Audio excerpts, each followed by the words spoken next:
One of the most urgent tasks for our country is to decisively defeat the climate hysteria hoax. We are in the beginning of a mass extinction. The ability of CO2 to do the heavy work of creating a climate catastrophe is almost nil at this point. The price of oil has been artificially elevated to the point of insanity. That's not how you power a modern industrial system. The ultimate goal of this renewable energy, plan is to reach the exact same point that we're at now. You know who's tried that? Germany. 7 straight days of no wind for Germany. Their factories are shutting down. They really do act like weather didn't happen prior to 1910. Today is Friday. That's right, Greta. It is Friday, and this is the best day of the week. Not just because the weekend is almost here. It's because this is the day the Heartland Institute broadcasts the Climate Realism Show. This is episode number 207, if you were scoring at home. My name is Jim Lakely. I'm the Executive Vice President of the Heartland Institute and the host of this show.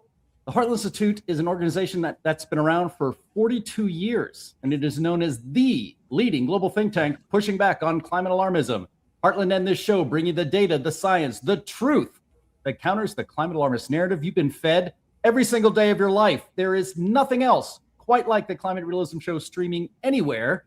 So I hope you will bring friends to view this live stream every Friday at 1 p.m. Eastern Time. And also like, share, and subscribe. And be sure to leave your comments underneath this video. We do read them. And these things help convince YouTube's very mysterious algorithm to smile upon this program. And that brings the show in front of even more people. And as a reminder, because big tech and the legacy media are not big fans of the way we cover climate and energy on this program, Heartland's YouTube channel has been demonetized.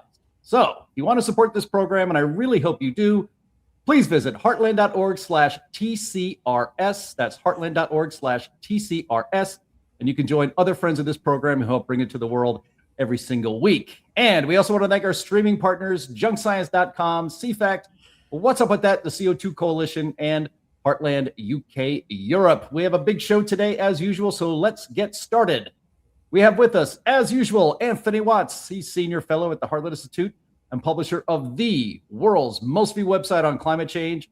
What's Up With That? We have Linnea Lueken, Senior Fellow for Energy and Environment Policy at Heartland. Unfortunately, Sterling Burnett cannot be with us today, as usual. Sure, he'll be back next week. And I also want to thank Silas Pearson and Andy Singer, our producers behind the scenes.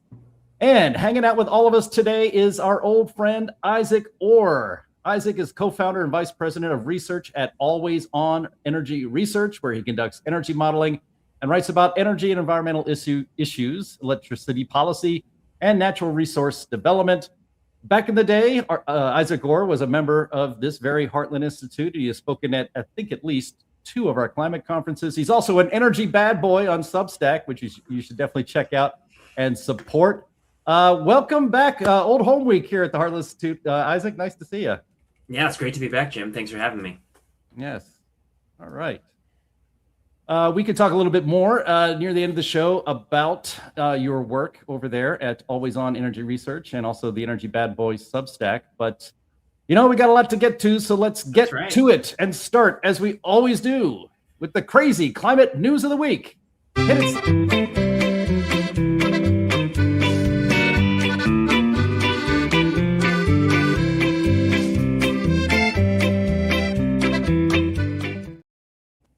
Thank you very, very much, Bill Nye. Okay, this is big news. In fact, we'll start with some good news. Actually, no, this is great news. I've titled it "Change at Climate Change Office." This story comes to us from Politico. The administration has a new climate change office. It's headed by a climate critic. The Trump administration has reconstituted a government-wide program that tracks how climate change is transforming the country, after having gutted it last year as part of a purge of programs that didn't line up with its worldview. The U.S. Global Change Research Program is now headed by Matt Wielicki, a former University of Alabama geochemist, according to his public postings on social media and confirmed by a second person familiar with the program, granted anonymity over fears of reprisal. I don't know why that would happen. Wielicki, who calls himself, quote, a professor in exile and who frequently critiques climate science on social media, will be in charge of the program's primary product, the congressionally mandated National Climate Assessment, a comprehensive report released every 4 years that shows how American infrastructure, lives, and the economy are affected by climate change. Reached by phone, Wielicki, who's been soliciting ideas on X for what he should include in the next version of the assessment, said he'd like to speak about his work, but only if the White House allows. The White House did not make him available for an interview, but sent a statement. Quote, for too long, the USGCRP has been used as a vehicle for political agendas instead of sound science, a White House spokesperson said in a statement. We look forward to restoring the USGCRP and ensuring it fulfills its legal mandate. The story continues. It remains to be seen how the Trump administration will approach the newly reconstituted office, but White House Budget Director Russ Vought has long viewed it as a source of, quote, climate alarmism that the White House should have more control over, as he wrote in the Project 2025 Conservative Policy Handbook organized by the Heritage Foundation. Okay, that's enough from the story. I just want to point out that Heartland actually did a lot of the climate stuff, if not the majority of it, in that Project 2025. We get blamed for it in the media, so we might also take credit. Also, Matt Wielicki is a friend of ours, a former guest on this program, and a speaker at one of Heartland's climate conferences. And I actually reached out to him, and we hope to have him on the show again soon to talk about this development. Anthony, I want to start with you here. You know, we probably would have been okay with the office just staying shut down, but if you're going to start it back up and base it on real science, Matt Wielicki is a pretty good choice. Well, yeah, of course he is. He's got the credentials. But, you know, it's driving the left crazy. Michael Mann yesterday tweeted that, oh, well, he was just a junior professor and he didn't have any publications worth a damn and blah, blah, blah. And he's not, you know, credible to lead this organization. Well, I'll point out that Michael Mann was never asked to lead any government organization during the Biden tenure. So there. But, you know, yeah, we could have left the thing shut down. It would have been just fine. But I think it's important that we take this on for a couple of reasons. There has been so much science disinformation put out there by the government because we had all of these activists that were stacking the deck in these particular organizations. Here's a chance to correct the record.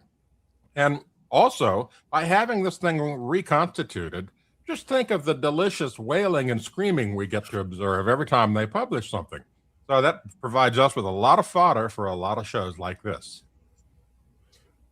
I love how this is the content play for Anthony. Like, it's more than anything, he's just like, well, just think of all the great podcasts we could do if we redo this. Right.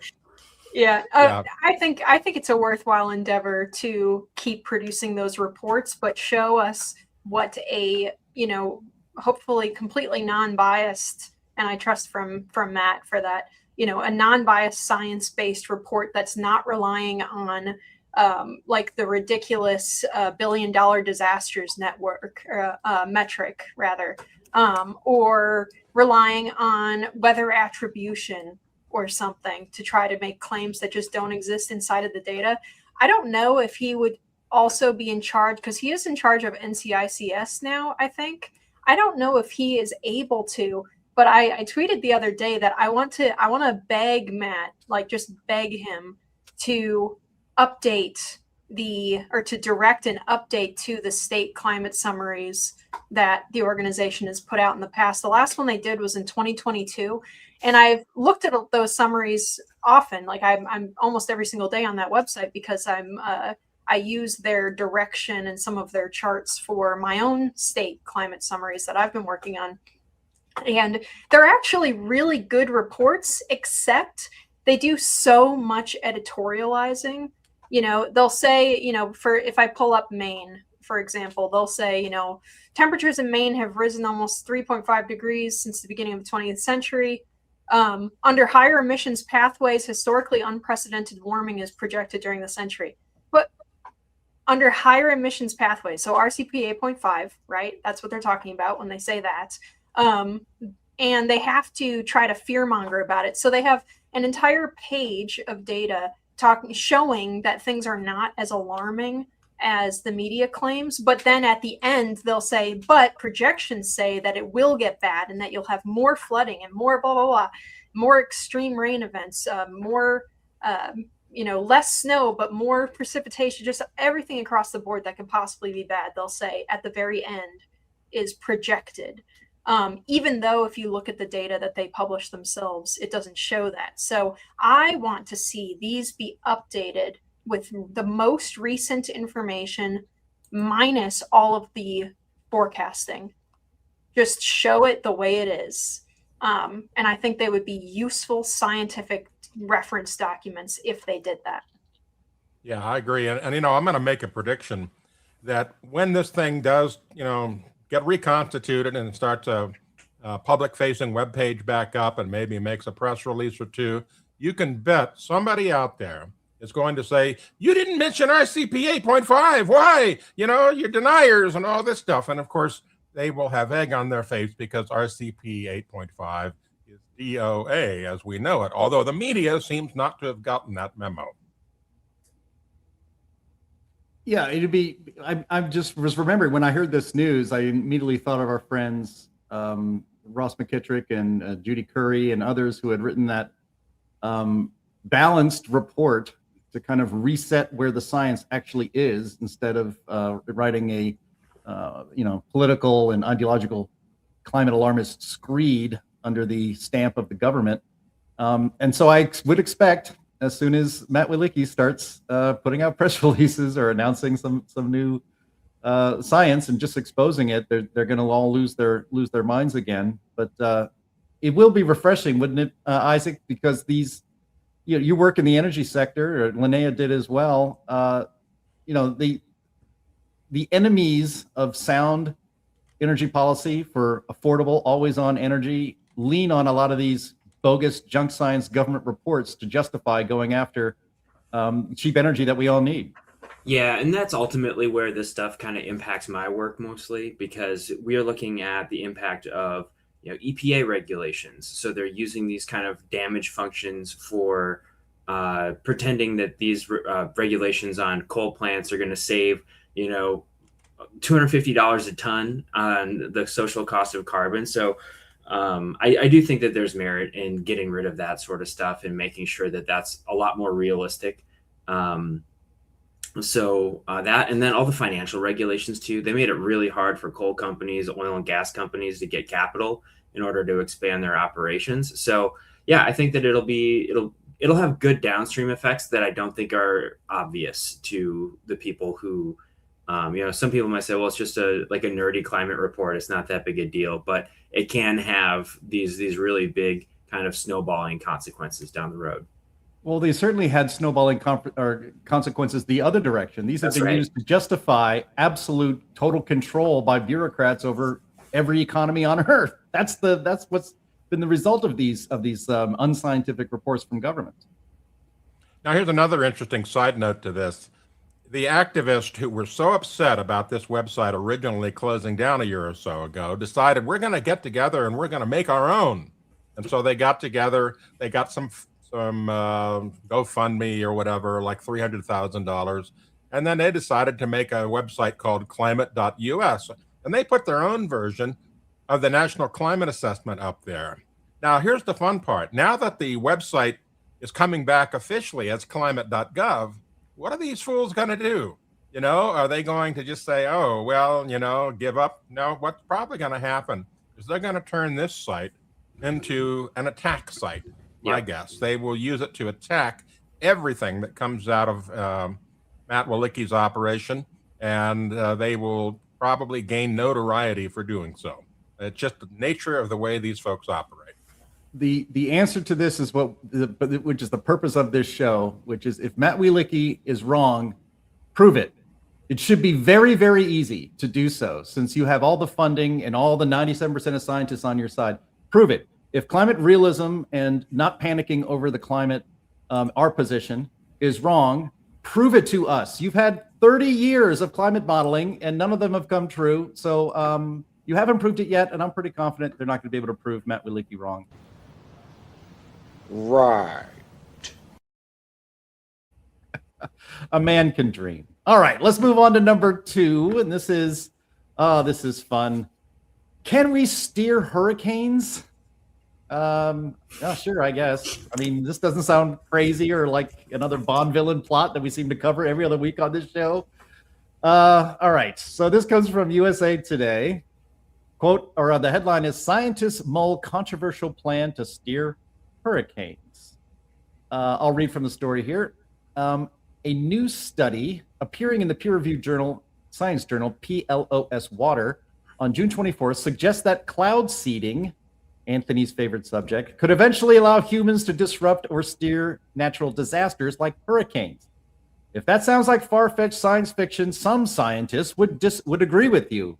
But study authors say current strategies to help tame weather disasters may not be suitable. Quote, the growing impact of weather extremes on society highlights the traditional approaches, such as dams, levees, and insurance alone, may not be sufficient to address the widespread consequences of these hazards, the authors say. Their proposed solution, use existing technology, often used to extract rain from clouds, and supercharge it with the high-tech data and analysis. Done correctly, humans might be able to disrupt huge weather systems and protect densely populated areas. In the study, scientists suggested that small, carefully timed cloud seeding operations applied days before the peak of an extreme weather event could have shifted the track of Superstorm Sandy in 2012 about 300 miles to completely miss New York City, raise the low temperature of the 2021 Texas freeze by about 18 degrees Fahrenheit, and reduce the amount of precipitation carried by a 2022 atmospheric river that caused flooding in California by about 5%. Critics say, the story notes, that this is a far-fetched idea with little proof. Anthony, I'm going to go out on a limb here and guess that you, a meteorologist, are one of those critics. Oh, well, yeah, I'm a critic for a couple of reasons. Cloud seeding only will take what's available in moisture and try to squeeze a little more out. It doesn't like magically turn things on or off. But more importantly, there's already been an attempt to do this by the U.S. government. There was a program called Project Storm Fury. Anyway, it ran from 1962 to 1983. And so it was put together by the Navy and NOAA. And the idea was to seed the eye wall of a hurricane with silver iodide, which is the standard method for seeding clouds. And the theory that this had was that it would cause supercooled water in the storm to freeze, and then releasing some latent heat and disrupting the eye wall. And of course, guess what? It failed miserably, which is why it's no longer being tried. But these folks apparently aren't smart enough to go back and Google history for these sort of things. And so they're out trying it again because we have to do it because climate change is making hurricanes worse and worse. And we're going to be the savior of the planet and all that rubbish. Anyway. Yeah. But how cool would it be if we could seed the hurricanes? Or not seed the hurricanes, but steer them. Like that'd be pretty sick. We'd be like, hey, Denmark, unless you hand over Greenland, like we've got yeah, unfortunately it would never make it to Denmark. Not enough warm water up there. Well, okay. Yeah, but what Cuba, if? You can steer them into Cuba. That's right. And then weren't people like teasing Trump for saying that we should nuke hurricanes? Yeah. At one point a few years ago. Like it's just like this feels like an evergreen topic of conversation. Like what if we threw cows at it? Well, I just love the idea. I'm trying to picture. They really believe that if we just did it we could have had Hurricane Sandy miss New York City by 300 miles. I mean, what if everybody in New York faced east and in blue? Would the hurricane have gone off to Long Island? I mean, that's I guess which way would the 300 miles have gone? Would it be east or west? That's right. I mean, gosh almighty. That matters. Yeah. I mean, we call it crazy climate news of the week for a reason, but what I find that there's something even more serious underneath these things is that what is really necessary for humanity all across the globe is climate change mitigation. I mean, climate is always changing. The planet is slowly warming. There's nothing catastrophic happening. but we should be preparing our society for that changing climate through mitigation strategies. And instead, we're wasting time, money, and research on BS like this. Well, isn't this a mitigation strategy, though? Like, think about it. You wouldn't have to build as many levees and stuff if you were able to actually just like get in the hurricane and steer it somewhere else. Right. We'll smite our enemies with hurricanes, tornadoes, that's and so cool. other weather phenomena. Yeah, I just want to make a comment about a comment that was just posted about the idea that hurricanes could be steered by HARP. This is, for lack of a better description, bullshit of the highest order.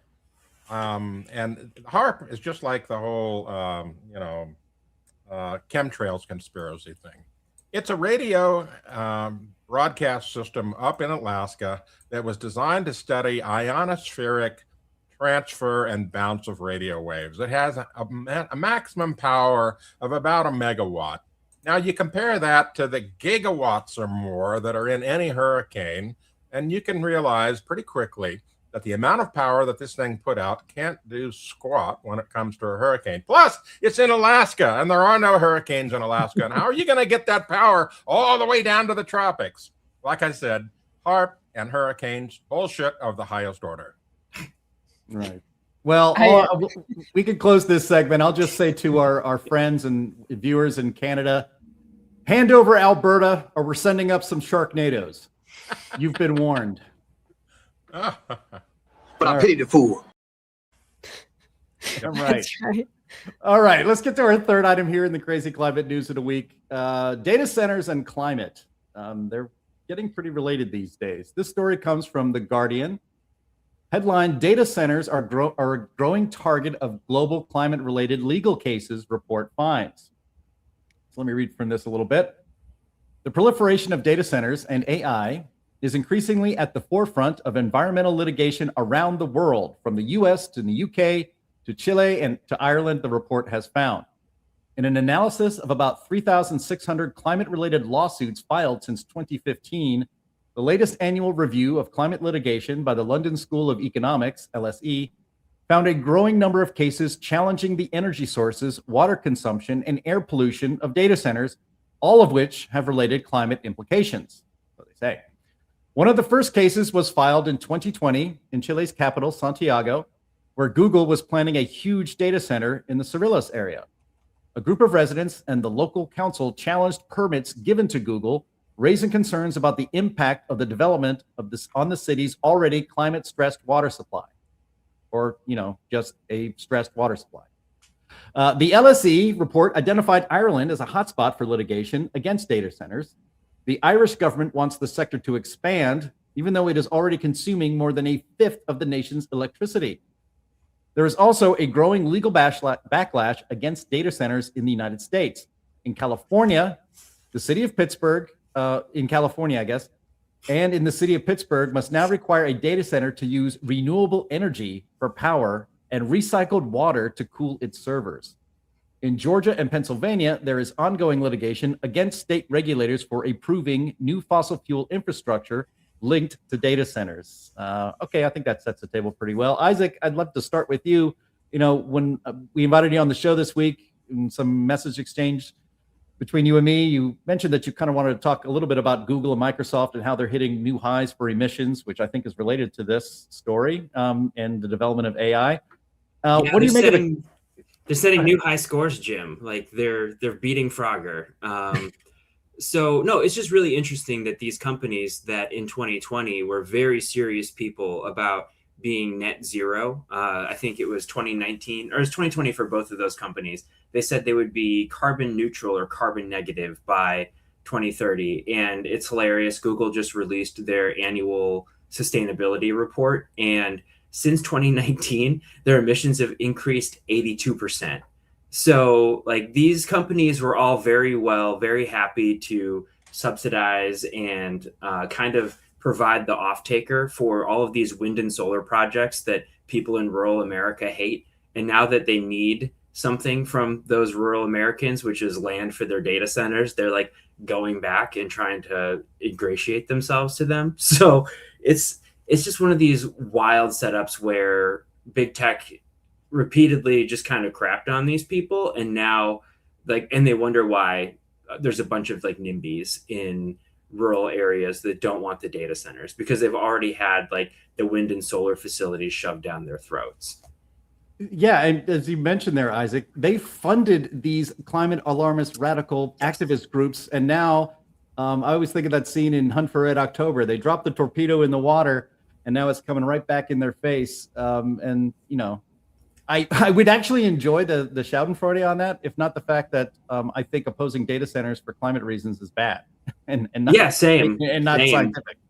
I mean, but I don't think a lot of the people who oppose data centers actually oppose them for climate reasons. Like you have your kind of, this is like a classic horseshoe theory test. You have like the people on the left that oppose them because like, they're just kind of skeptical about AI in the first place, right? Job losses, but also like the big climate angle. And then people on the right who are in these rural areas who don't like them because they would prefer this land to stay farmland. Like that is like, I think the main driver, because like, honestly, like my parents and the people who live in the areas where I grew up, like AI is not going to take their job, like driving a tractor or driving truck, like at least not anytime soon. So I think that's like kind of the main dichotomy there. But there is a lot of like overlap between those two groups right now because you're seeing all kinds of like local municipalities looking to ban data centers. And honestly, I don't even know how I feel about them. I'm kind of ambivalent. Like, on the one hand, I think AI is cool. I use it for work a lot. But on the other hand, it's like, am I really willing to pay more for my power bill in order to facilitate that? I'm not sure about that either. So the hypocrisy from Google and all of these other like very serious climate people, where they were like very committed to reducing their emissions until they were almost doubling them 6 years later, I thought it would be good fodder for the show. That was definitely good fodder for the show. You know, any of you guys can jump in on this. You know, we could talk a little bit more about data centers and energy use and all of that. But you know, Isaac is right to point out in that little that little conversation there that it's these big tech companies that were funding all of these environmental activists out there, and now they're finding out that you know, the torches and pitchforks are in front of their own building now, and they're kind of confused and. Well, they shouldn't be confused, but this is what happens. But what? Yeah, you hate to see it. But what this really points out, though, maybe we can just go around in the discussion, is that finally, because of their own self-interest, these big tech companies that want to get into AI, very energy-intensive AI projects, are now suddenly champions of cheap, reliable, always-on energy. Which they have called the enemy of civilization for the last 20 years. Well, I think these data centers are going to spark a second energy revolution for us. I mean, remember what happened when NASA decided to go to the moon at the behest of President Kennedy? They pulled out all the stops to develop technology that did not exist yet in order to be able to make the moonshot, 9 years later, or whatever, 7 years later. So here's the deal. The same thing's happening with AI. There is a huge demand and a huge race with AI to make it better and to make it more serviceable and, AI for everybody. And of course, our existing national utility grid is way behind in being able to service this. And so a lot of AI providers are working on their own power plants. They're working on their own natural gas type plants. They're working on very small nuclear reactor designs. And so my belief is that out of this will come a plethora of very efficient natural gas plants and very efficient and small nuclear plants designed specifically to run AI. And then those can be applied towards a number of other applications. An entire small town can have its own small nuclear reactor.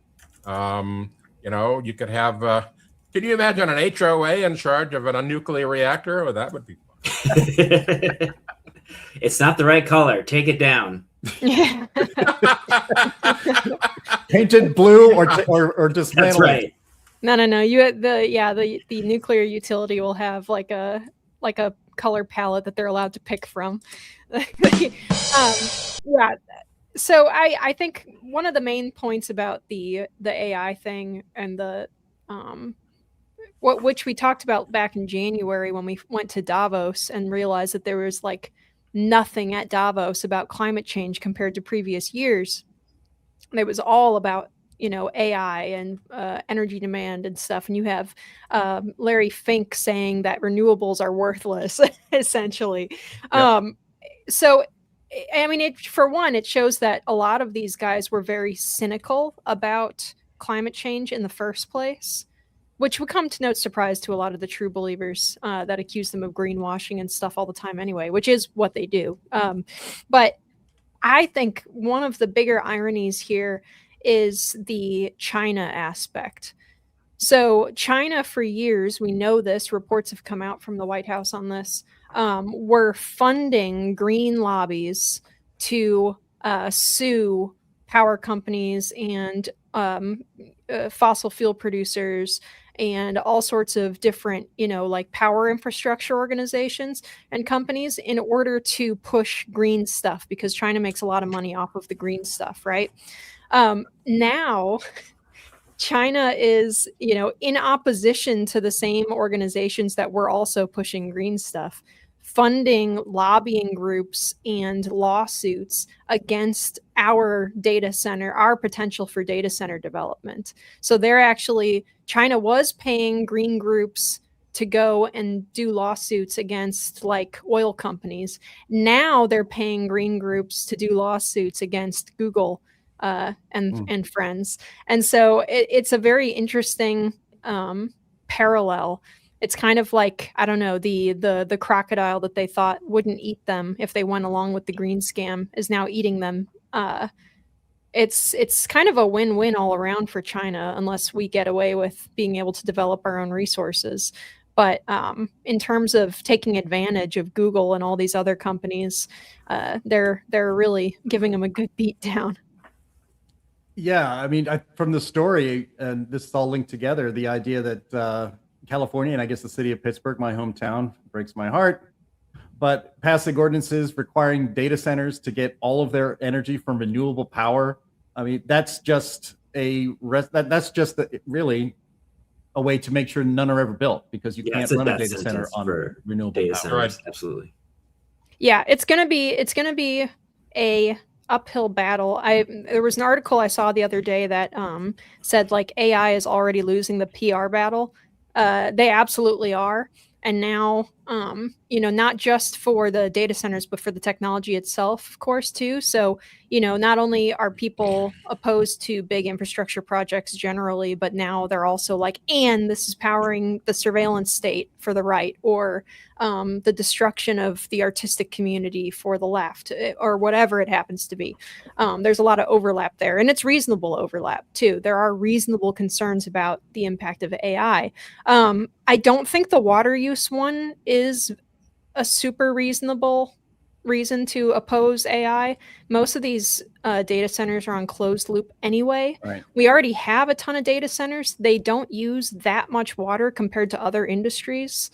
It sounds like really big numbers when they just, you know, report it without context, but it's not that big of a difference. You know, if you have an area that's already struggling with water production, of course you don't want to be putting in another big drain, but most of the country has been seeing an increase in precipitation and stuff. So I think that a lot of the claims that we're running out of water or something are false, except in the desert Southwest, where there was no water to begin with, and we had to manufacture everything that they have and transport everything that they have.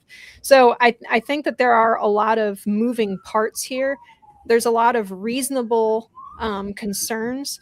One of my biggest concerns right away was that I'm very optimistic, Anthony, about what you said with regards to like SMRs. What I think it would be best, and it would assuage a lot of the concerns people have about electricity costs, if these companies were to use captive power plants, which is something that a lot of different industries already use. Captive power plants are like private power plants that power just that industrial center. And so a captive nuclear would be like an SMR that just powers the data center. It's not unprecedented. This kind of thing already exists. They have captive coal plants and stuff. So it's something that already exists, and that prevents the electricity costs from rising for ratepayers in the local community. But I don't trust these tech companies one bit. If they go ahead and make their own little private natural gas and little private SMR power plants for their data centers, and then continue to lobby for net zero for the rest of us, so that there's now like a 2-tier energy system where the Northeast is still having rolling blackouts during heat waves and people are dying without air conditioning in the Northeast because their grid isn't up to par because they've blown all of their funding on green boondoggles. And then meanwhile, though, like Google is just sitting there happy and cool at 3 Mile Island and no one else gets to take advantage of that power, that would be an abomination, really. And that's something that we're going to have to keep our eye on. Well, and that's what we're hoping for. The AI revolution turns into a cheap energy revolution because, and you can't, you're right. We cannot tolerate a 2-tiered power grid, basically a 2-tiered energy system in this country. That's not sustainable. It shouldn't be sustainable politically. It's not sustainable morally, and it's certainly not sustainable financially for those of us stuck with expensive green energy while a data center gets their own little mini thorium nuke or something like that. We're not doing that. Yeah, I'm really looking forward still to that little Mr. Fusion thing from Back to the Future. I think that'll be great if we can get that going. That will. All right. Well, we're going to keep an eye on this. Just remembered one last point I want to make on this. Isaac Orr's Twitter handle, or I should say X handle, is the fracking guy, and he did a lot of fracking work for the Heartland Institute back when fracking was not just cool but also kind of new. How dare you! That's right. And Linnea has also done fracking stuff, but you guys both know that when the fracking boom was taking place, there was a lot of well-paid opposition to it all over the country. And a lot of the funding for the opposition to fracking came from Russia, who would stand to benefit if the United States tamped down its fracking and wasn't exporting LNG. And I suspect, and we're going to be looking into this more, a lot of I would bet dollars to donuts that the opposition to AI, there is funding coming from China to ramp all this up, because really, it was grassroots, but it all sprung up everywhere at once. I smell a rat. Well, you need a little fertilizer for your lawn every once in a while, Jim. I mean, that's just how that works. Well, yeah, and like the other interesting thing about this is that they're using all the same talking points that they used against fracking for AI, like the water concerns and all of that. Like the only thing they haven't recycled, and give them the Greens credit, they're like recycling their talking points here, is the earthquake thing. So I think it's just a matter of time. I think we should have like an internal bet on the show to see when they say that AI caused the earthquake. No, they're going to skip earthquakes and say that AI is going to start steering hurricanes to punish red states or something. Yeah, they're actually secret mini harps. They're for sure. All right, I think we've exhausted that, but we will keep an eye on it. There is quite the intersection of climate and energy policy with the AI question. So to be continued. Some more good news here on item number 4. EU likes livestock again. These are good days to be a cow in Europe again, apparently. This comes from Politico. Headline is, the EU's paradigm shift on cows. Europe's plan to support livestock farmers recasts a climate problem as a strategic asset. I can't believe it got, this might be a record, 2 bits of good, crazy climate news in one show. All right, I'll read from it here. For years, the EU treated its cows, pigs, and chickens mainly as a source of emissions to be reduced. On Tuesday, the European Commission gave them a new job title. Livestock, it now says, is critical infrastructure. Its official livestock strategy, presented in Strasbourg, runs on the vocabulary of security policy. Herds underpin, quote, strategic autonomy. grazing animals guard against land abandonment on the eastern flank. Food production is preparedness, a sector responsible for around 2/3 of EU farm emissions, and that uses 1/3 of its land, is no longer a problem to manage, but an asset to defend. Quote, livestock is not only about agriculture, said Rafael Fito, the Commission's Executive Vice President for Cohesion and Reforms. I love these titles. Quote, it's about competitiveness. It is about food security, and it is about Europe's future, unquote. Agricultural Commissioner Christopher Hansen said the sector is, quote, still a success story, supporting 70 million jobs and generating 400 billion euros a year, not to mention 37 billion euros more in exports than imports. But it's now one, quote, it's one now at risk. Livestock numbers are going down, Hansen said. Empty farmland, especially at the eastern border, is a security liability. Half a decade ago, Europe was debating whether to shrink its herds on purpose in the name of nature and climate. In the Netherlands, many of you remember this, court rulings on nitrogen pollution pushed the government toward buying out farms. Early plans floated of a cut of up to 1/3 of the herds. In Ireland, a leaked government paper considered culling 200,000 cows to meet climate targets. We covered that on a previous episode of the show. For farmers, nitrogen rules, methane targets, and pesticide cuts blurred into a single attack. The cow had become a symbol of everything that was wrong with European farming, and many farmers saw it as a direct assault on their way of life. Then came the tractors. The protests that clogged European capitals in 2004 and 2005 broke the political will behind the Green Deal, the EU's flagship climate agenda. The Commission shelved much of its farm work and promised to steer policy from conditions toward incentives. On Tuesday of this week, the Commission applied that promise to the most contested corner of European farming. The strategy does not ask whether Europe has too many animals. It treats having too few as the threat. Linnea, you raise chickens, so I'm going to start with you, although I know Isaac has a farming background, but I guess if you spray enough manure on government buildings in Europe, they finally get the message. Yeah, I think that's one way to, for the farmers to let them know they think their policy stinks. But this is smoke and mirrors. They're not getting rid of this stuff. I couldn't believe it when they said it was a half a decade ago that they were talking about culling cattle numbers and stuff. I swear I wrote an article about this like 2 months ago that they're talking about doing it again. It's the same old thing that European governments keep doing. They'll say to the public one thing and then do something else in policy behind the scenes. So you sit on a throne of lies.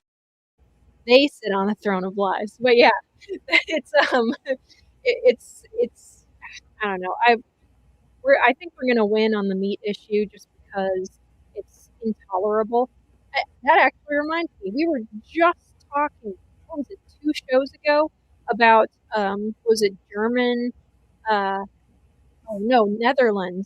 Netherlands, like old folks' homes, limiting the amount of meat that the residents were allowed to eat in order to like have them pay back their previous meat eating habits that have destroyed the planet or whatever, like as revenge against old people.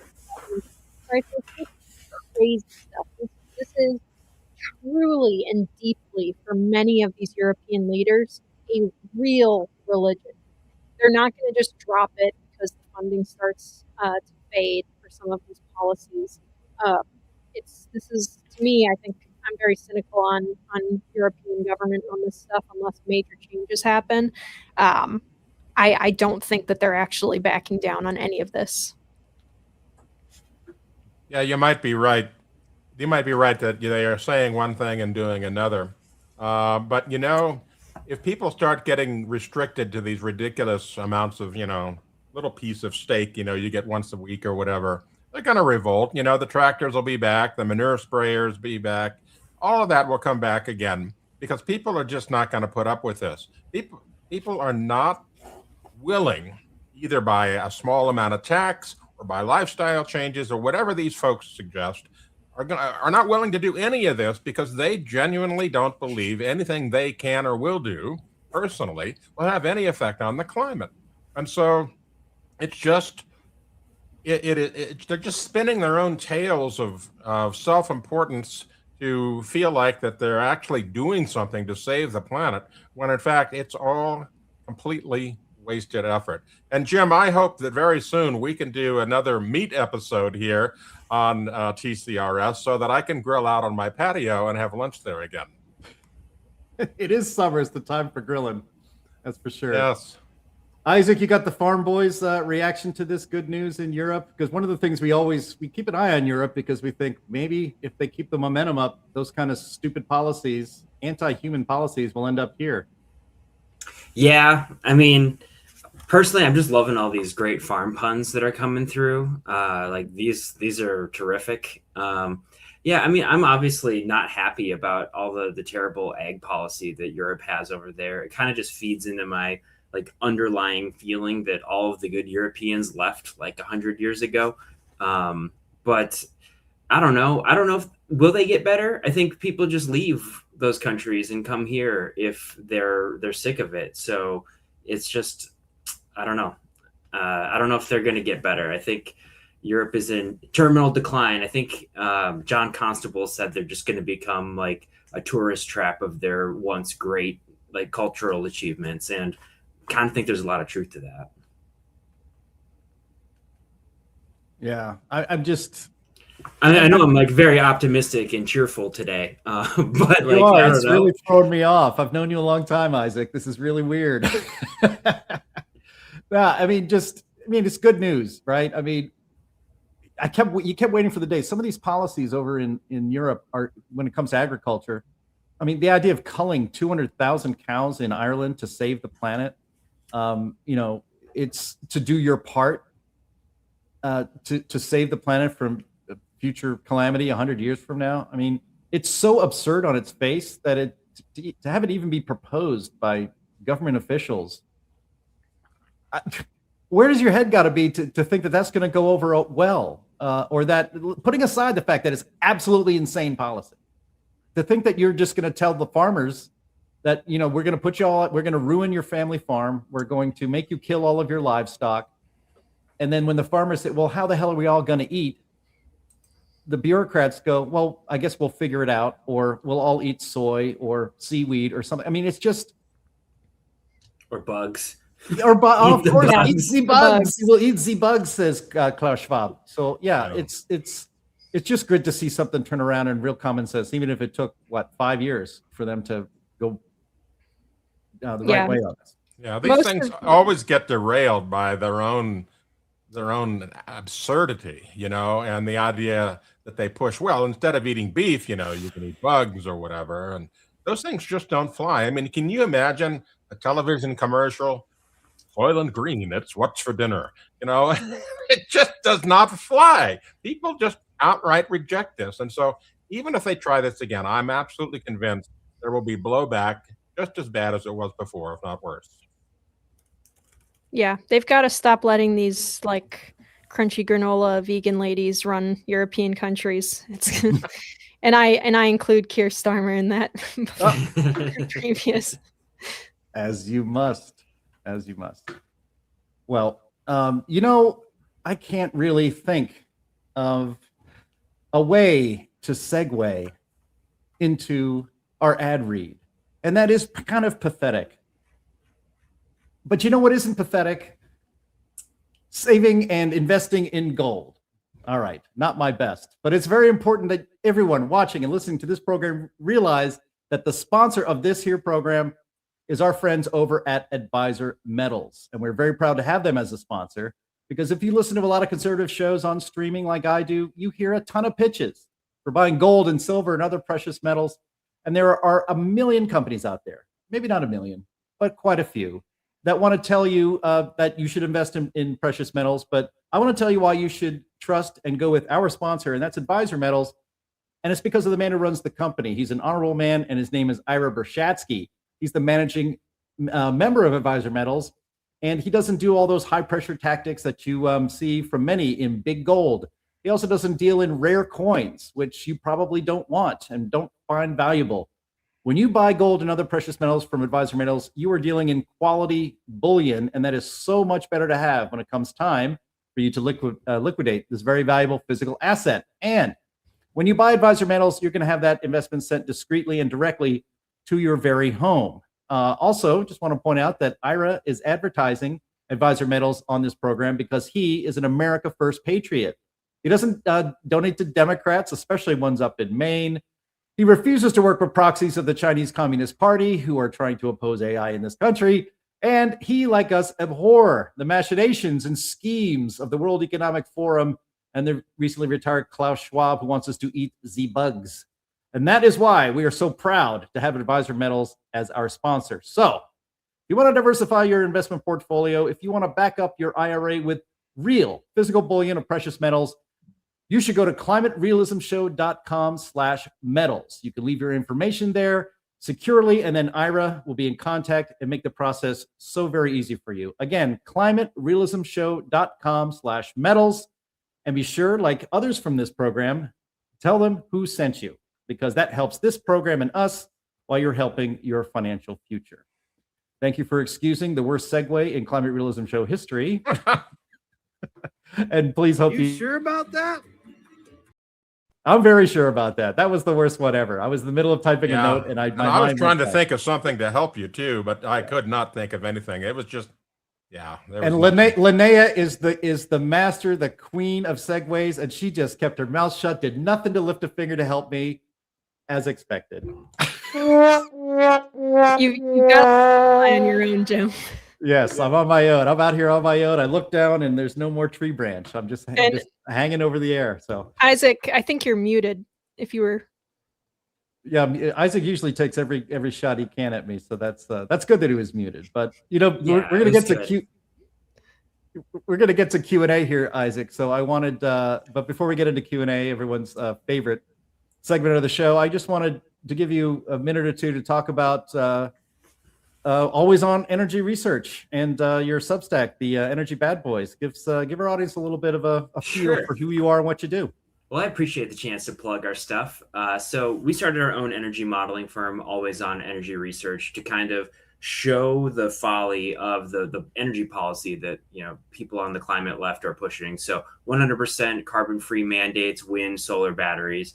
We show that those will cause massive blackouts, cost a fortune, and ultimately not make that much difference when it comes to global emissions. So that's what a lot of our work there does. And then Energy Bad Boys is our fun, snarky place to discuss our findings, and then also just poke a little bit of fun at the people who have been kind of insufferable from a climate standpoint and energy standpoint for the last 10 years. So that's really where we kind of have our catharsis, and we get a little bit of payback there, but it's all backed by the data. So it's good. It's good information for our readers too, because they get to take it to the people who have abused them and also get a little payback. So that's my elevator pitch for it. Thanks for letting me do that, Jim.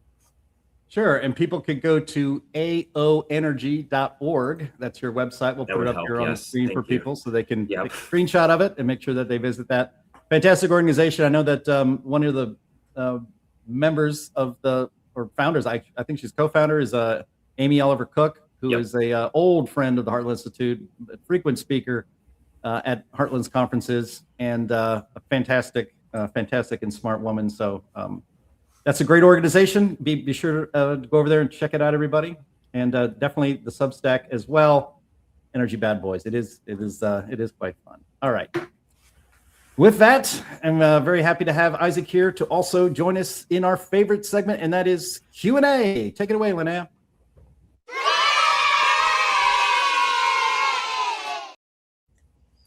See, Andy, that's how it's done. The drop is put in before I've had the chance to start talking, so that it's not.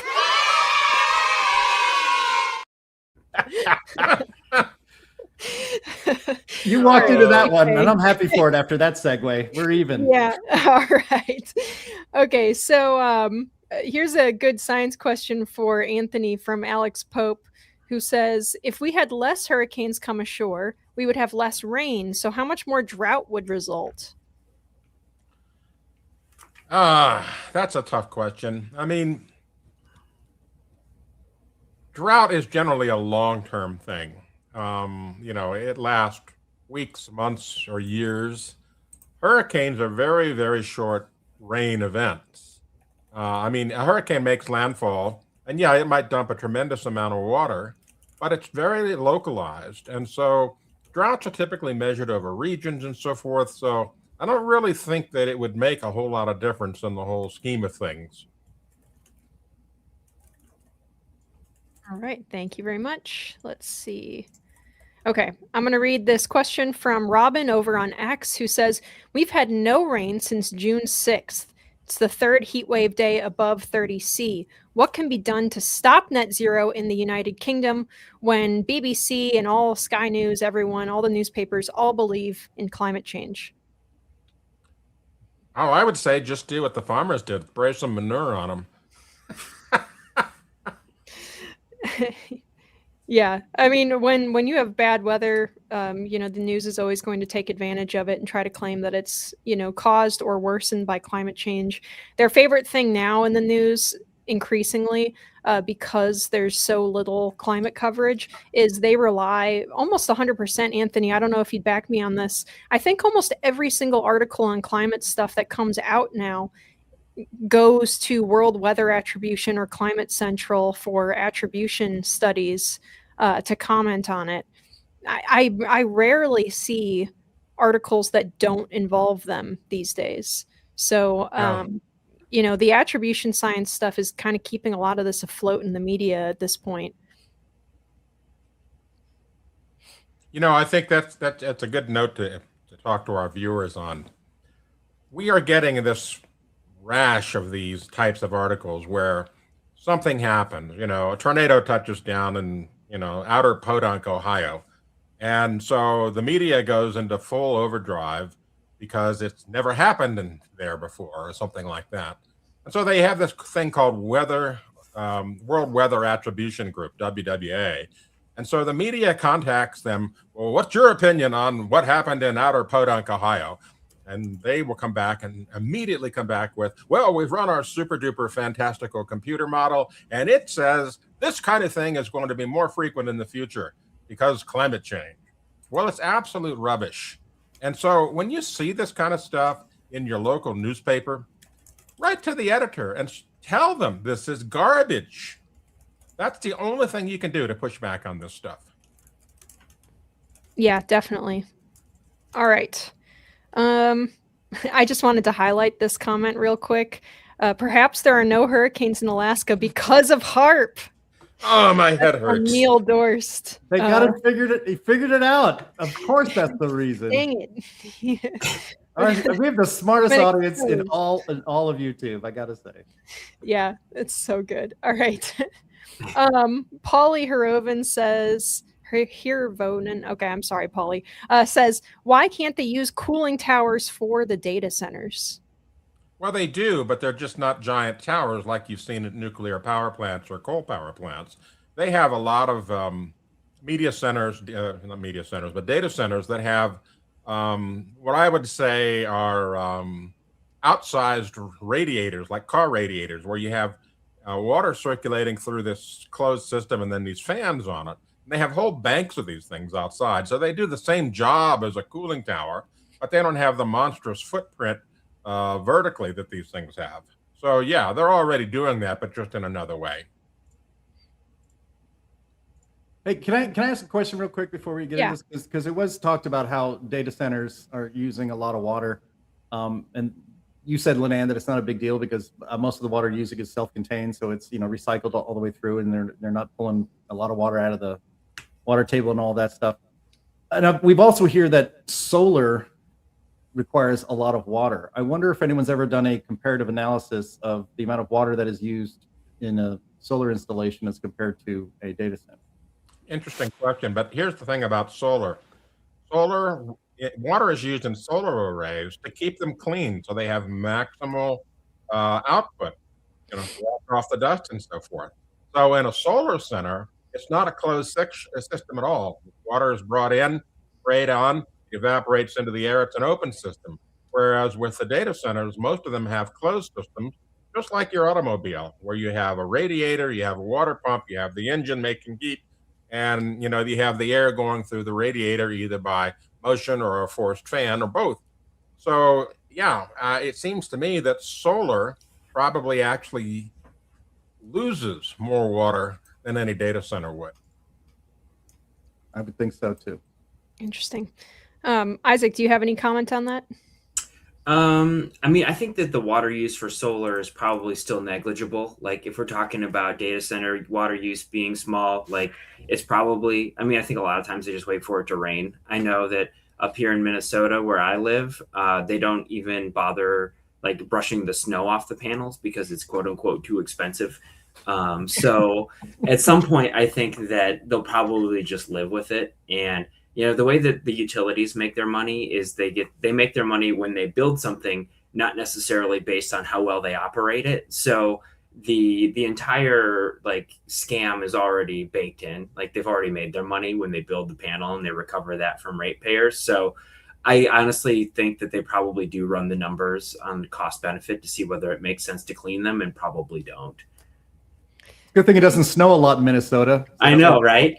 Well, Redneck Screwloose has kind of a good follow-up to that. Great name, by the way. I think I said that months ago, but love that username.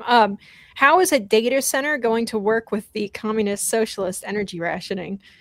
Yeah, they'll just not have it for the data center, I think, is the answer to that. What do you think, Isaac?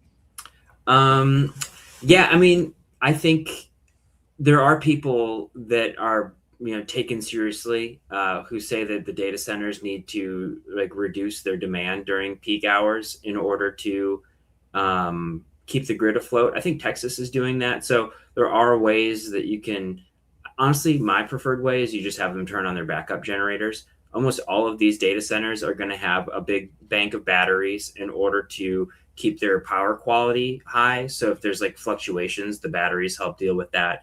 And then they're going to have like either diesel or propane or some sort of on-site generation. So this last week when we had the really high temperatures out east and PJM was, kind of straining under the weight of it, the Trump administration actually issued waivers for the large industrial users to say, hey, turn your power on. So like that's the one step before you actually have to do energy rationing, which is, a rolling blackout. And like the rolling blackout is the ultimate form of energy rationing. I think it definitely makes the equation tougher, and we need to solve the, getting reliable, baseload generation back on the grid before that happens. So we'll see. It won't happen in New York, but maybe they won't build enough data centers in New York to actually make a difference. Yep. Alrighty. Let's see. This is kind of, I think this question isn't really a question, but I'm going to read it anyway. Scott says, libs are all against the data centers. Do you think they are all as brilliant as AOC, who seems to believe her photos are stored in an actual cloud? That's pretty good. All right. Let's see. Randy asks, how many methane producing four-legged animals are there on Earth? I think a lot. That would be my rough estimate. Quite a few. Billions and billions. Jim, you are muted. Oh, yes, that's right. I have somebody outside my window working a circular saw, so just make sure it doesn't go through the microphone. But I was just saying that we probably don't have enough four-legged animals on Earth producing methane in agriculture. We could probably do for larger herds, to be honest. Yeah, I mean, beef prices are way too high. We need more. Yeah. Okay. I just got the number back thanks to our in-house AI system. 1.5 billion, 1.57 billion. So that's pretty good. There you go. But rookie numbers. Those are rookie numbers. Got to get those up. We need double that. Yeah. All right. Alex Pope has a suggestion, which is when you're promoting various things, it would be helpful for us if you'd post links and references in the chat so we can copy and paste the information. We'll try to do that. We'll get Energy Bad Boys and stuff linked up here. Yeah, as a matter of fact, I can actually go into the YouTube description and put the show notes in. I used to do it routinely. I should do it all the time, and I'll do it right now. So You'll be able to refresh the page and see it. Awesome. Thought that was a good suggestion. Okay, let's see. This is a question from 250159 APG, who says, do you know why Sainsbury's stopped selling brown eggs? I think it's because they said the chickens are too bad for climate change. It sounds really stupid because the whole methane climate change thing is false, but it is true that different types of chickens eat more or less food, and I think that's what they base these calculations off of. Leghorns, I think, are what they usually use for white egg production, and leghorns are like pretty famous about not being heavy eaters versus like a Moran's or something, which are famous for being like grubby little fellas that eat a ton of food. So I think their calculation is that because the Moran's or whatever chickens they were using for brown eggs are heavy consumers of feed, that by choosing a chicken that has less feed consumption, you are going to reduce the impact on requiring agriculture or whatever to feed the chickens. So yeah. And also Ian McMillan says Sainsbury's is racist. I think that's probably also true. They're just being racist against brown egg layers. I finally understand Foghorn Leghorn now. Like, oh yeah, that makes a lot more sense. You got me to talk about chickens twice on this show too. So, let's see. Okay, here's a good one. If the wackos actually develop the ability to change the direction of hurricanes, wouldn't they be sued out of existence by everyone who gets hit with the meddled with hurricane? Sure. So you got to send it out of the country, and they can't sue you. Yeah. Like, what are you going to take us to international court? No way. Not going to happen. That's right. Alrighty. Mike says, do you think the attributions are AI driven? Maybe fewer AI centers would be a good idea to stop the climate crazies. That's pretty good. Yeah, maybe. I wouldn't be surprised if they have their climate models now AI driven to promote the desired outcome. Chris says, I wonder how many data centers are powered by captive wind or solar farms. I think they've done it. I could be totally wrong. I think they've done it kind of for show, but they tend to run primarily actually off of the like natural gas generators that they also keep on site. The wind and solar, so it's kind of like a hybrid system in most of those cases.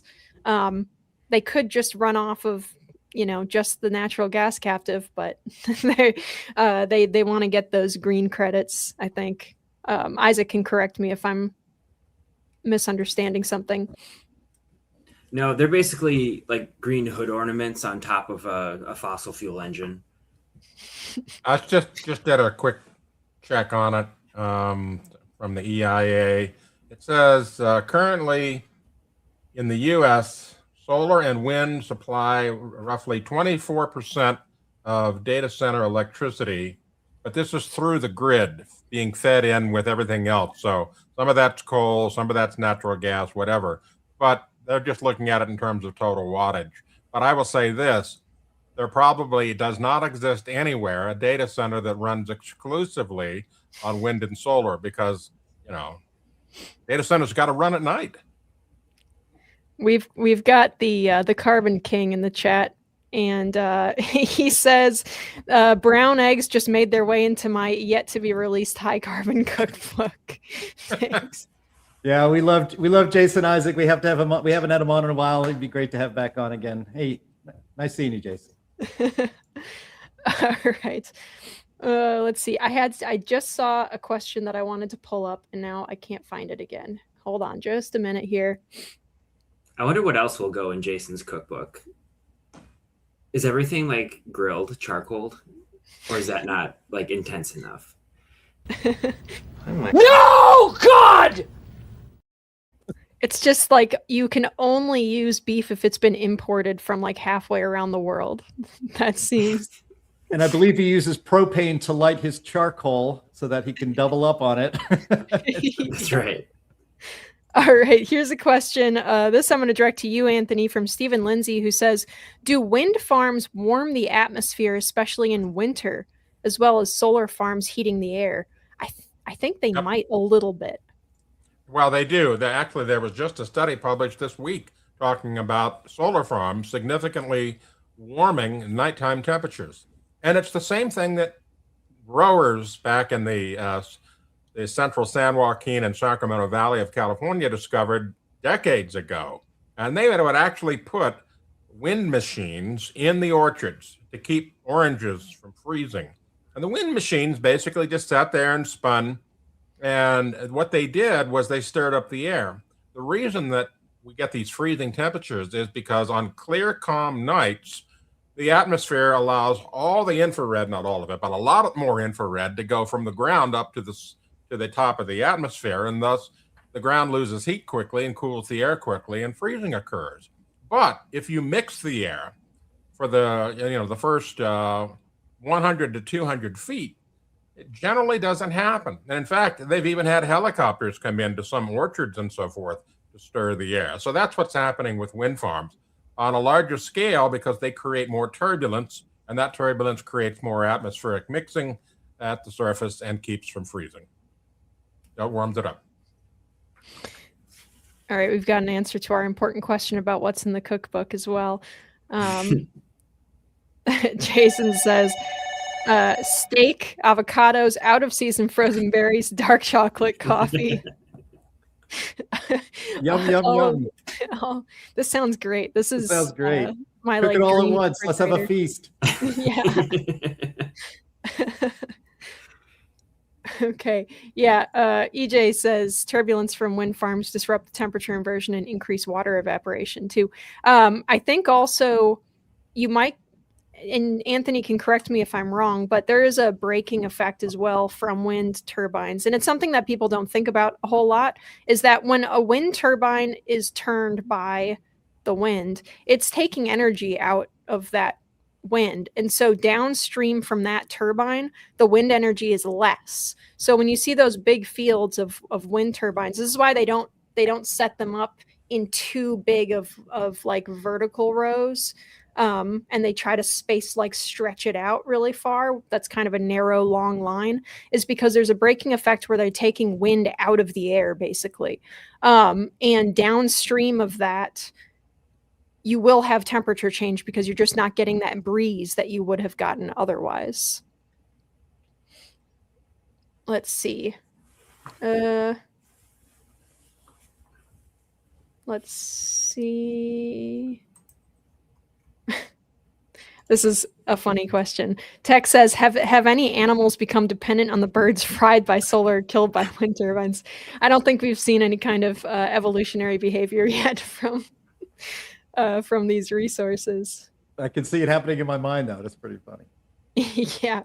They come down cooked, which is the best part. It's like the dragons in House of the Dragon. It's cooked on the way in the mouth. Yeah, it's a bit worse than cooked, I think. I think for like Ivanpah or whatever that solar installation was, I think it's more like laser beamed into atoms. It's more like a Star Trek phaser than a flame, I guess. Yeah. Yeah, I used to joke it was the world's largest chicken rotisserie. Very expensive. It's the world's most expensive chicken rotisserie. Alrighty. Let's see. We don't have any more questions, so I've just been kind of pulling them from the chat as they come up. If any of you guys have questions on energy prices, anything like that, that we could direct to Isaac too, that would be good. We have a couple more minutes here. I just saw a report out of, what was it? New York Times, maybe. Ezra Klein interviewing McKittrick, talking about how the green revolution is already here. All we have to do is fund it, and then we would, be able to replace all fossil fuels with green energy kind of nonsense. He had a comment in there. I can't quote it exactly off the top of my head, but it was something like California's solar capacity is just as it has just as good of coverage as nuclear could. Isaac, I don't know if you wanted to comment on something like that, but it seems silly to me to try to compare like non-dispatchable solar to nuclear as if the like installed capacity was comparable. Yeah, I guess were they saying that the amount of storage that's now in me- California was enough to supplement it and replace like Let me see. Let me pull it up for sure. But that's probably what was happening. But even then, you have to just because you can do something doesn't mean it makes the most sense to do it.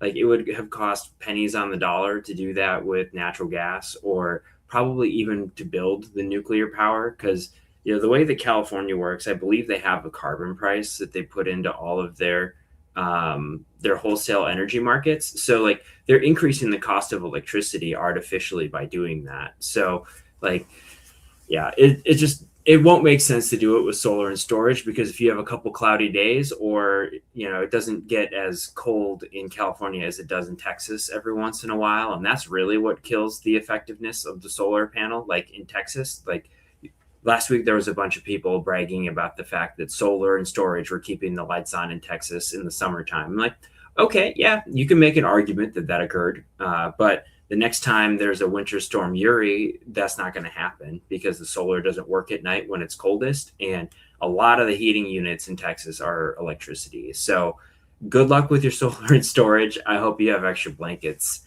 The Carbon King knows this, and I think he's probably stocking up. That's probably when he wrote his cookbook, was during Uri. yeah, I guess it seems like the claim was that the California's batteries are equivalent to building 12 nuclear plants. That's a silly comparison.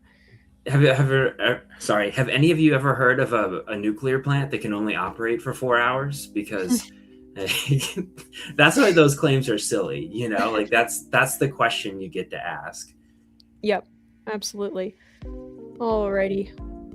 Well, doesn't seem like I have any more questions in the chat, other than a question for Jason, which is where can I pre-order this cookbook? But I've got one more here. All right. Why isn't it in the news that despite all of the global warming, the deaths for extreme temperatures are about 10 times more for cold than hot weather? Because the Europeans don't have air conditioning, so that's all we're talking about for the last week. Yeah, absolutely. Oh my gosh, who made that? That's great. He needs the Guy Fieri goatee, and then I think it's perfect. Yeah, that's great. Well, that's the great Jason Isaac, who has been a guest on this program in the past, and we will have to have him on again. That would be the show we could do the grilling outside again. It. Look at that. That is like 4 pounds of meat in that triple deck bacon cheeseburger. That's fantastic. I am so hungry. I have not had lunch yet. I'm sure this is just a gag, but maybe sometimes gags turn into real things. Maybe he is actually going to make a high carbon lifestyle cookbook, because that's Jason Isaac's motto is he loves to live a high carbon lifestyle. Isaac Orr, that is not your motto, but you are with something called Always On Energy, which is very aptly named, because that is what America and the world need. You can go check out the fantastic work of Isaac and others at the Always On Energy at aoenergy.org, and always check out his Substack, Energy Bad Boys, where they have a lot of fun, and like we had today. I want to thank Linnea Lueken for her participation in the show today, and of course Anthony Watts of What's Up With That, and all of the streaming partners that we have for this program: JunkScience.com, CFAC, the CO2 Coalition, Climate Depot, and also What's Up With That, and Heartland, UK, Europe. If you want to get really good information, aoenergy.org is a great place, but so is climaterealism.com, so is climateataglance.com, so is energyataglance.com, and always heartland.org, where you can donate. We are a 501c3 organization. We are a nonprofit think tank. We live on the support of people just like you. So if you are able to be a donor and to keep this message coming and to fight for free markets and sensible energy policy and against climate alarmism around the globe, this is the organization I hope you would be able to support. Go to heartland.org and become one of our supporters. And you can also subscribe to the Climate Change Weekly newsletter by our very own H. Sterling Burnett, who is absent today. Again, thank you to everybody in the chat for the Q&A and all the wonderful and funny comments all show long. Thanks to everybody who watches on Rumble, watches on X, and also even just listens to the audio version that's released every Friday as well. And we will see you again next week. Bye-bye.